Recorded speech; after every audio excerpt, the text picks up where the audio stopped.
အားလုံးမင်္ဂလာပါကျွန်တော်မြန်မာ ACMV Engineer YouTube Channel နဲ့ပြန်လည်ကြိုဆိုပါတယ်ဒီဗီဒီယိုလေးကတော့ကျွန်တော်တို့ဒီစင်ကာပူပေါ့နော် SCDS Fire Code 2023ရဲ့ Chapter 7ဖြစ်တဲ့ဒီ ACMV System နဲ့ပတ်သက်တဲ့အကြောင်းလေးဖြစ်ပါတယ်နော်ပထမဆုံးအနေနဲ့ကျွန်တော်ကိုအမေးများတဲ့ဒီ Static Pressurization System ကိုကျွန်တော်ပတ်ဝန်းနေနဲ့စပြီးတော့ပြောမှာဖြစ်ပါတယ်နော်အဲ့တော့ကျွန်တော်တို့ဒီ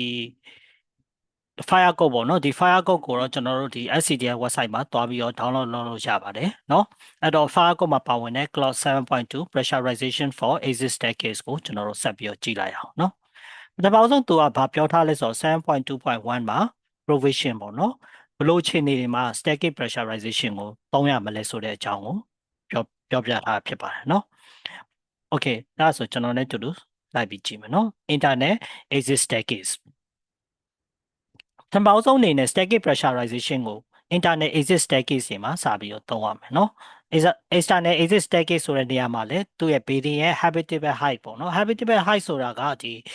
ground level ကနေဒီအမြင့်ဆုံး level ရဲ့အမြင့်ဆုံး level ရဲ့ဒီ flow finish ပေါ့နော် FFL ဒီ level ကိုပြောတာဖြစ်တယ်နော်အဲ့ဒီ height က24 meter ထပ်ကျော်သွားလို့ရှိရင်24 meter တဲ့ကျော်သွားတဲ့ဒီ internal staircase တွေမှာဆိုလို့ရှိရင်ကျွန်တော်တို့ pressurize လုပ်ပေးရမယ်။ဒါအပြင် pressurize လုပ်ပေးရပြင်ကိုကုတ်တွေကို comply ဖြစ်အောင်လို့ဒီ smoke stop lobby ကိုပါကျွန်တော်တို့တက်ဆင်ပေးရမယ်။ဘာကြောင့်လဲဆိုတော့မီးခိုးတွေကိုကျွန်တော်တို့တားဆီးဖို့အတွက် smoke stop lobby ကိုတက်ထားပေးရမယ်။အဲ့ဒီ smoke stop lobby ရဲ့ air chain ကိုကြတော့ကျွန်တော်တို့ at least ပေါ့နော် minimum 10 air chain per hour နဲ့တွက်တယ်နော်10 air chain per hour for fire mode ပေါ့နော်ဒီဒါပေမဲ့ဒီ staircase ကြတော့ pressurization ဖြစ်တဲ့အတွက်ကြောင့်မလို့သူ့ရဲ့ pressure differential ကိုရအောင်လို့တွက်ပေးရမယ်เนาะ calculated လုပ်ပေးရမယ်ဒါကလည်း calculation ကိုနောက်အပိုင်းတွေမှာကျွန်တော်ဆက်ပြီးတော့ပြောပါမယ်เนาะအခုကတော့ဒီ static pressurization ကိုဘယ်နေရာမှာသုံးမလဲဆိုတဲ့ဒီ provision ကိုပဲဆက်ပြီးတော့ကြည့်အောင်เนาะဒါကပထမဆုံးချက်ပေါ့เนาะဒီ figure လေးကတော့ပထမဆုံးချက်ကျွန်တော်တို့အစာအုပ်မြင့်24 meter ထက်ကျော်လို့ရှိရင် smoke stop lobby နဲ့ exit staircase internal exit staircase တွေမှာဒီ pressurization system ကိုသုံးပေးရမယ်เนาะပြီးရင်တော့ဒီမှာနည်းနည်းထပ်ရှင်းပြထားတယ်เนาะသူက pressurization system ဆိုတာလေ dedicated system ဖြစ်ရမယ်သူကတီးသန့် system ဖြစ်ရမယ်ပေါ့เนาะသူဘာနဲ့မှသူ့ရဲ့ panel တွေကိုဘာနဲ့မှရောလို့မရဘူးသူကတီးသန့် control panel နဲ့သူတီးသန့် system เนาะပြီးရင်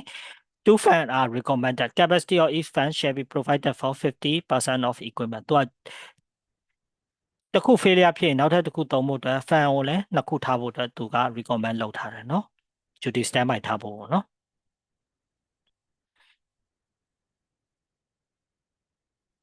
Okay ဒါကတော့ဒုတိယပုံဖြစ်တယ်เนาะဒုတိယပုံမှာကျတော့သူကဘာကိုပြောထားလဲဆိုတော့အစာအုပ်ရဲ့ habitable height ကတော့24 meter ရှိတယ်ဒါပေမဲ့ဒီမှာအပေါ်လွှာတွေမှာကျတော့သူက external နဲ့ဆက်တယ်เนาะ external နဲ့ဆက်တဲ့အခါမှာကျွန်တော်တို့က natural ventilation သုံးလို့ရတယ်ဒီမှာ smoke stop lobby ပဲထည့်ပြီးတော့ staircase ကို natural ventilation သုံးလို့ရတယ်ဒါပေမဲ့ဒီ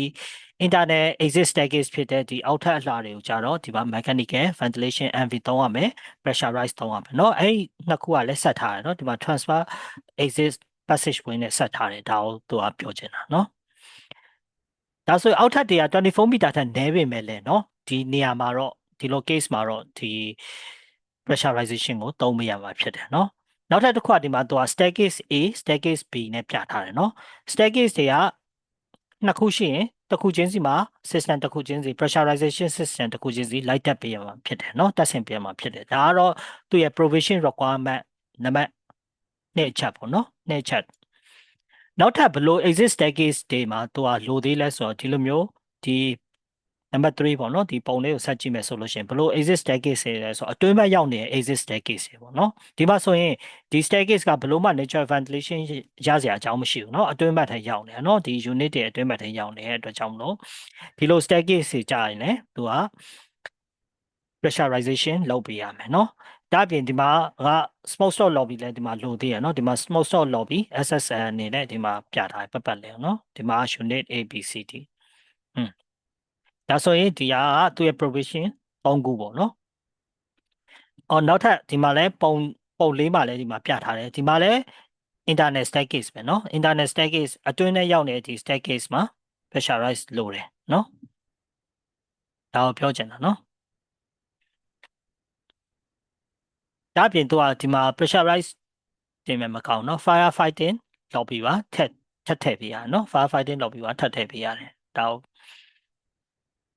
ဒီမှာဆိုလဲဒါကလည်းခုနအတိုင်းပဲเนาะ24 meter ကျော်တယ်ဒီမှာ smoke stop lobby တွေထည့်ပေးရမယ်เนาะ staircase မှာ open နေမရှိဘူးဒီမှာ pressurization ထည့်ပေးရမယ်เนาะဒါကိုသူကပြောချင်တာเนาะ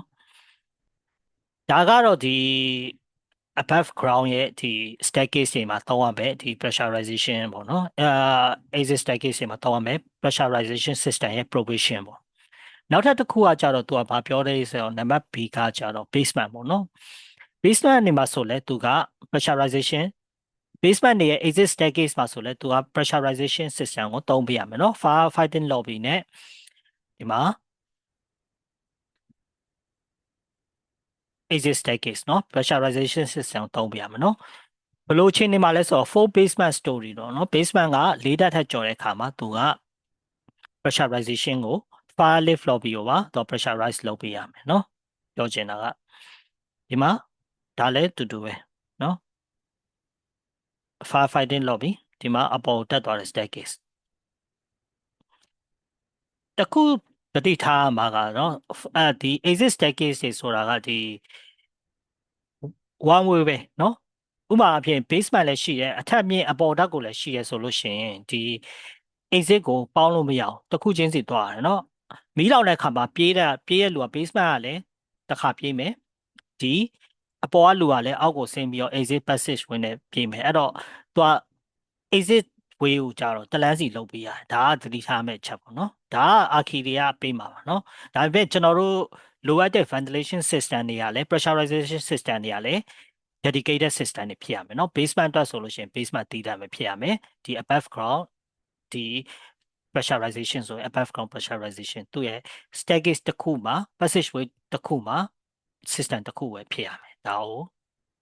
ဒါက ACMV engineer တွေတည်ရမယ့်ချက်ဖြစ်တယ်เนาะနောက်ထပ်တော့နံပါတ် C အနေနဲ့သူက PG2 occupancy PG2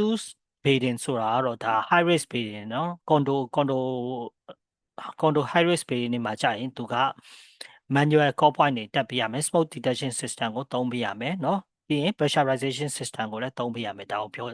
သူကရှင်းပြထားဖြစ်တယ်เนาะဒါကတော့ကျွန်တော်တို့ဒီ staircase ပေါ့เนาะ pressurization system ရဲ့ provision အကြောင်းလေးတွေဖြစ်တယ်เนาะကျွန်တော်အခု part 1မှာတော့ကျွန်တော်ဒီလောက်နဲ့ပဲရပ်ထားမယ် part 2မှာကြာမှကျွန်တော်ဆက်ပြီးတော့ဒီ pressurization ရဲ့လိုအပ်တဲ့ဒီ pressurization level တွေအကြောင်းကိုကျွန်တော်ဆက်ပြီးပြောမှာဖြစ်ပါတယ်เนาะအခု part 1ကတော့ဒီ provision of the pressurization system ပေါ့เนาะ pressurization system ကိုဘယ်ချိန်မှာလိုလဲဆိုတဲ့အကြောင်းကိုကျွန်တော်ပြောရင်းနဲ့ကျွန်တော်ဒီနေရာမှာအပိုက်တက်ကိုခဏရပ်ထားမယ်နောက်ထပ်ဗီဒီယိုတွေမှာလည်းကျွန်တော်ထပ်ပြီးတော့ဆွေးနွေးကြမယ်ကျွန်တော်အားရင်လည်းဒီလိုဗီဒီယိုလေးတွေကျွန်တော်လုပ်ပြီးတော့ပြောရမှာဖြစ်တယ်เนาะ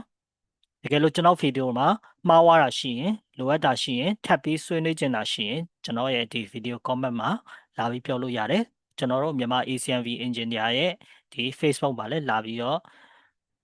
ဆွေးနွေးလို့ရတယ်အားလုံးကိုကျေးဇူးတင်ပါတယ်ကျွန်တော်တို့နောက်ထပ်ဗီဒီယိုတွေမှာလည်းလာကြည့်ပေးပါဦးလို့เนาะ